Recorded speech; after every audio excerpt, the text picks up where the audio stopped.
Ralph 124C41 Plus. Chapter 16.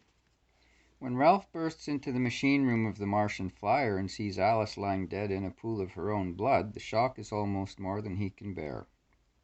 Falling on his knees beside her, he catches her small yet warm hand in his, calling her name again and again in agonizing tones. He covers her lovely white face with kisses while dry, tearless sobs tear at his throat. Then, thinking that perhaps he has made a mistake, that her heart must still beat, he tries with trembling hands to discover the extent of her injuries. Lysanor had aimed at her heart, but the dying man had missed his mark, and the sharp point of the dagger had slashed her arm, cutting into the large artery. And in those precious moments, when Ralph had been connecting the two flyers and making his way from one to the other, her warm, rich life's blood had ebbed rapidly away. He lifts her lifeless body in his arms and carries it to his machine, where he lays it on his bed. His mind is confused and disordered, and he is unable to think coherently. A sickening sensation of depression so overwhelms him that he feels physically ill. Suddenly an electric thrill seems to pass through his body, and his clouded mental vision clears. A picture flashes upon his mind. He sees himself in his lab on Earth, bending over a dead dog. And there comes to him a memory of the words of that dean of scientists: "What you have done with a dog, you can do with a human being." In that instant, Ralph is galvanized. For the first time in his life, he doubted. Could he do it? What if he failed? Then he pushed such thoughts from him with stern resolution. He would not fail. He touches the body of the girl. It had not yet grown cold with the icy chill of death. He rushes for some electric heating pads, which he applies to her to keep what warmth remains. Then comes that which proves itself a terrible ordeal for him. It is absolutely necessary to drain away all the remaining blood so that it will not coagulate. It has been a simple matter to empty the blood vessels of the dog, but this is a girl he loves, and he shudders as he begins his work. He opens the large artery, and it is only with supreme courage that he forces himself to complete the heartbreaking task while scalding tears run down his cheeks unheeded. He has scarcely terminated his work when he hears steps in the corridor. He can feel his hair bristling, and he whirls to face the door, reaching for his radio perforer as he does so. Could Lysanor? The next moment a large woman stands in the doorway. Ralph stares at her in amazement. Then suddenly it dawns upon him that this must be the maid Ferdinand had provided. She has hidden herself in abject terror when the darkness came down, and has only now mustered the courage to investigate. The first object he has seen creeping upon to the machine room is the corpse of the Martian. Horrified, she has fainted away, but later recovers and crawls through the connecting tube. She is weak, trembling with fright, and could be of no use. Ralph hastens to get her into another room, where he puts her into a comfortable chair and leaves her, for he cannot afford to lose a minute now. A most important task is now before him. He has to pump an antiseptic solution through the veins of Alice, and after that the blood vessels must be filled with a weak solution of radium K bromide, which, taking the place of the blood, will prevent her body from undergoing physical and chemical changes. With infinite care, Ralph applies himself to his difficult task. After the blood vessels are completely filled with the radium preparation, he sews up the arteries. Lilette, who has recovered sufficiently to be of some help to him, has assisted in this gruesome task. There remains only one more thing: to apply the permagatol, the rare gas having the property of conserving animal tissue, which Ralph has used successfully in his dog experiment, in keeping the respiratory organs from decomposing in the absence of blood in the blood vessels. Ralph then quickly constructs a case of flexible glass, which he fits around the upper part of Alice's body, covering her head and torso. He takes special precautions, moreover, to make the case airtight. When the case has been completed and the recording and registering instruments put in place, Ralph goes up to the laboratory to get the permagatol. When, however, he tests the stelonium bomb, labeled permagatol, he finds it absolutely empty. The discovery nearly paralyzes him. His head swims, and he is forced to sit down to keep from slumping over in the gravitationless flyer. This last blow is almost too much. His cup of hope that Alice could be brought back to life has been snatched out of his hands. Without the permagatol, it is impossible to save her. There is nothing to keep the beautiful dead body from disintegrating. While the radium K bromide stays the process to a certain extent, the respiratory organs can only be saved by means of the precious permagatol. Can he use a substitute gas? It is a dangerous experiment to make, but he has nothing to lose and everything to gain. He throws himself with a frenzy into the work, and in 6 hours has compounded a gas that in its general structure and atomic weight comes close to the properties and characteristics of permagatol. The gas he evolves is armagatol, and while he knows that it has never been used for the purpose for which he intends, he feels justified in risking the experiment. After the air has been drawn from the glass case, he immediately introduces the armagatol into it. The change analysis face shocks him as he watches the armagatol fill the case. The green gas vapors cast an unearthly green pallor over her countenance, and the ghastliness is further enhanced by the deathly pallor of her face. He arranges the electric heating pads around Alice's body and inspects the registering instruments. It has now become necessary to take his bearings. He finds to his amazement that instead of being close to Mars, as he had expected, he is moving away from it. The two space flyers, although their machinery is not working, have been moving rapidly due to the gravitational action of the nearest large celestial body. This body is not Mars, however, but Earth. Although at the time of the encounter with Lysanor, the two machines had been slightly nearer to Mars, the larger mass, and consequently the stronger attraction of the Earth, had overcome the pull that Mars exerted on the machines, and as a result, the machines were now being drawn towards Earth.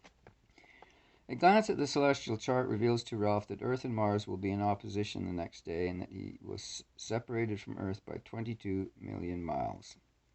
He will have to move faster than Earth if he is to overtake that body. Besides, he is 22 million miles to the east of the planet.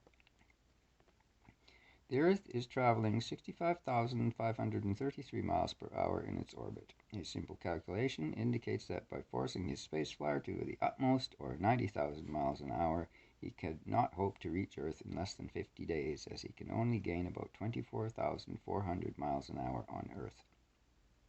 The next important step is to cut loose Lysanor's machine. He instructs Lilette to get her things from the Martian's flyer. She starts to crawl through the connecting tube, and that is the last time Ralph sees her alive. A loud hissing noise like escaping steam causes him to rush to the connecting tube, but he is too late.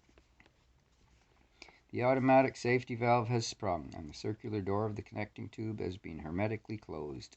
The two machines have drifted apart, and as Ralph peers anxiously through one of the windows, he is horrified at the sight of Lilette hanging by her feet from the circular connecting tube door of Lysanor's machine.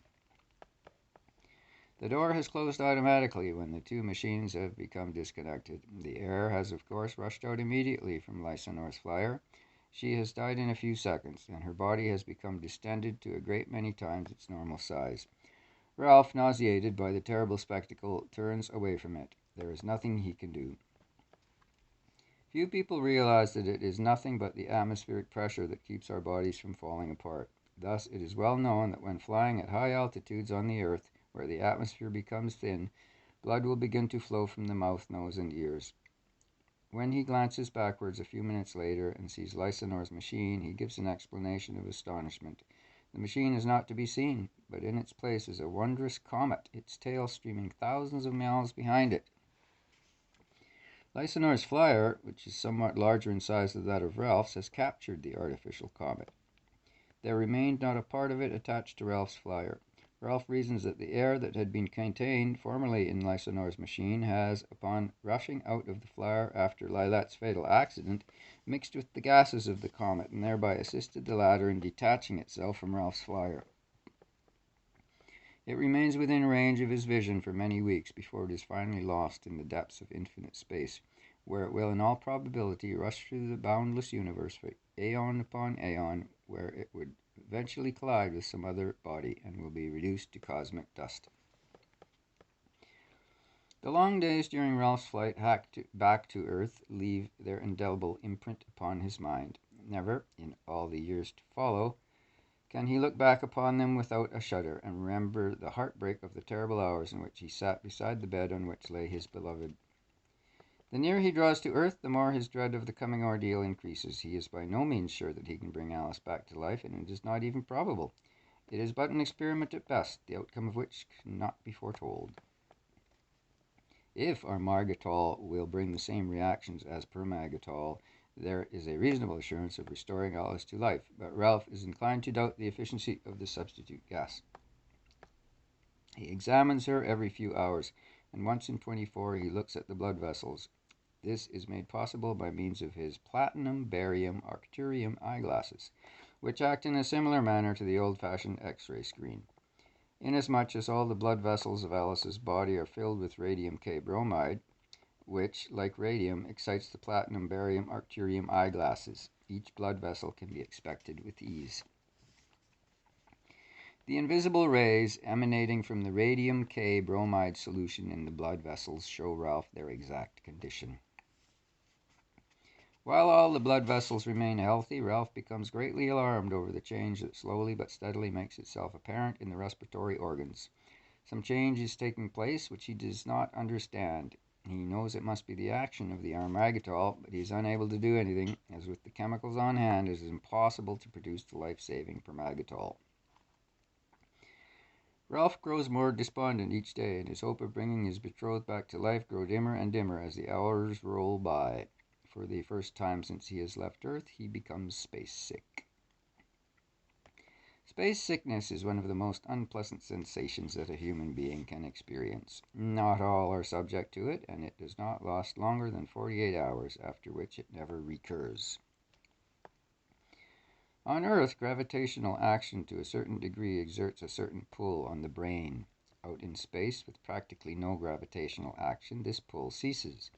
When this happens, the brain is no longer subjected to the accustomed pull, and it expands slightly in all directions, just as a balloon loses its pear shape and becomes round when an aeronaut cuts loose to drop down with his parachute.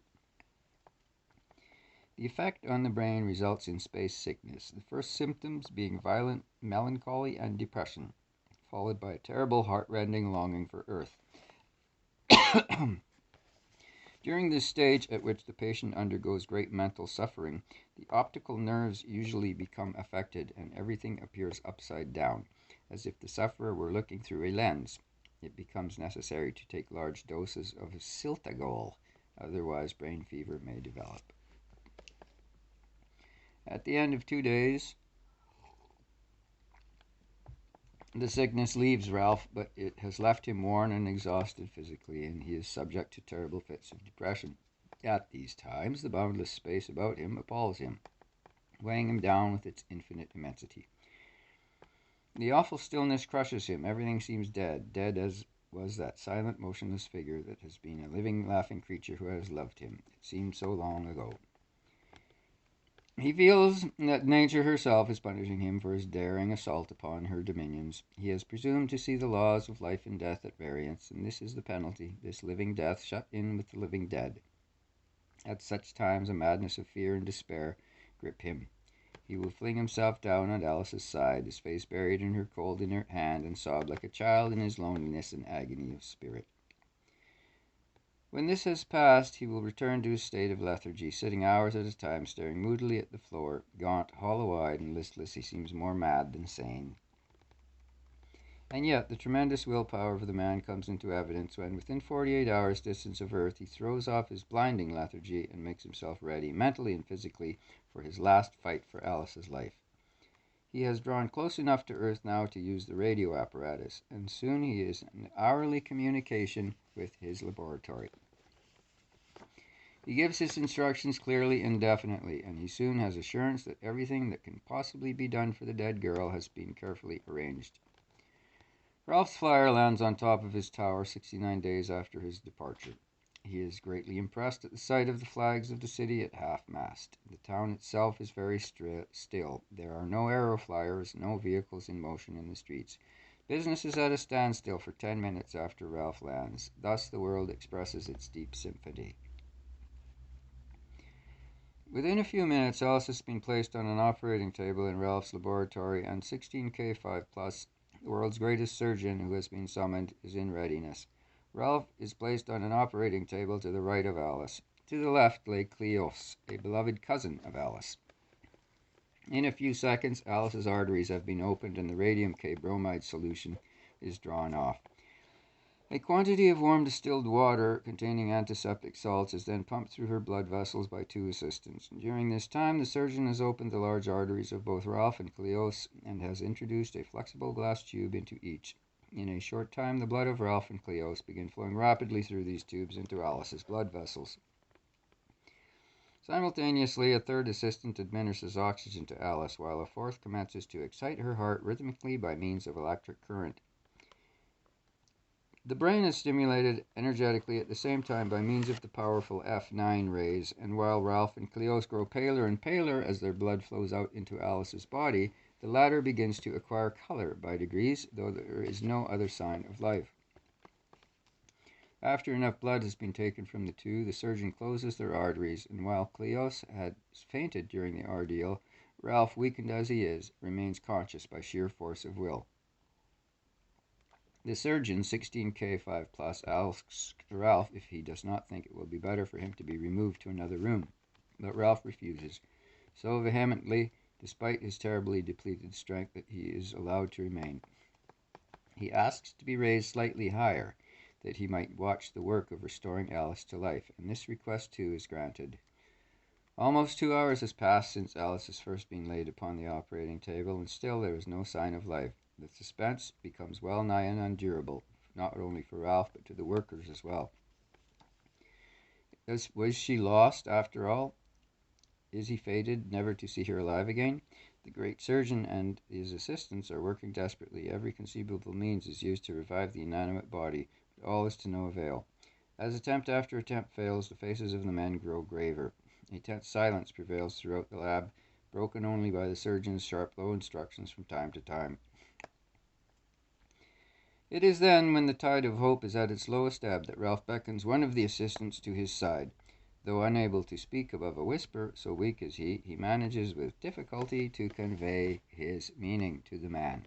He springs to the side of the surgeon, and in a low voice gives him Ralph's message. Ralph has sent for a hypnobioscope, the headpieces of which they fasten to Alice's temples. They bring a number of rolls, and from them Ralph chooses one of the world's most beautiful love stories. It is the last trench in his desperate combat with nature. It is the supreme effort. It is the last throw of the dice in the game between science and death, with the girl as the stakes. Ralph knows that if the brain is all alive to impressions, the effect of the story will stimulate it to voluntary action. As the reel unrolls, Ralph fixes his burning eyes on the closed ones as though he will drive away by the very force of his will the impressions coming from the hypnobioscope deep into her brain. Then, while they watch with bated breath, the slight body on the operating table quivers almost imperceptibly as the water of a still pool is rippled by a passing zephyr. A moment later, her breast rises gently and falls again, and from the white lips comes the suggestion of a sigh. When Ralph sees this, his strength returns to him, and he raises himself, listening with throbbing heart to the soft breathing. His eyes glow with triumph. The battle is won. His face is transfigured. All the agony, the heartbreaking foreboding of the past weeks pass from him, and a great peace settles upon his soul. The surgeon springs to catch him as he drops unconscious. About a week after Ralph is admitted by the nurse to the room where Alice lay, regaining her strength, he is still weak himself from the loss of blood. Alice has just awakened, and at his step she turns her lovely face eagerly towards him. Her cheeks are faintly tinged with the delicate pink of the seashell. Her eyes are bright with the soft glow of health. She beckons to him, smiling into his eyes, and he kneels down beside her, taking her hands in his own and holding them close. She moves her lips, and he bends his head close to them, so that her gentle breath fans his cheek. "I can't talk very loud," she whispers. "My lungs and vocal cords are not strong yet, but the nurse said I might speak just a few words.